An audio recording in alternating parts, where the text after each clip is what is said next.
Assalomu alaykum, qadrdonlarim, obunachilarim. Mana bugun kecha quyonxonamiz tayyor bo'ldi yana.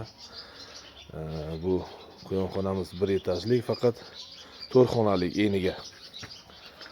Nasib bo'lsa, Xudo xolasa bunga faqat bolajonlarni iloji bo'lsa, hali o'rtasini, hali mana o'rtalarini inshaalloh yopib to'samiz. Har bitta xona bitta, ikkita, uchta, to'rtta xona bo'ladi nasib bo'lsa.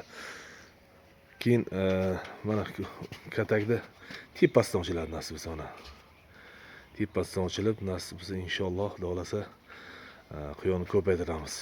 Alloh sizlardan rozi bo'lsin. Like va podpiskalardan ayamanglar inshaalloh. Sizlarni hammalaringizni yaxshi ko'ramiz. Mana aka. Husanjon o'g'lim bilan Hasanjon o'g'lim dadasiga yordamchi bular. Yordam beryapti. Inshaalloh. Shular uchun qilyapman hammasini.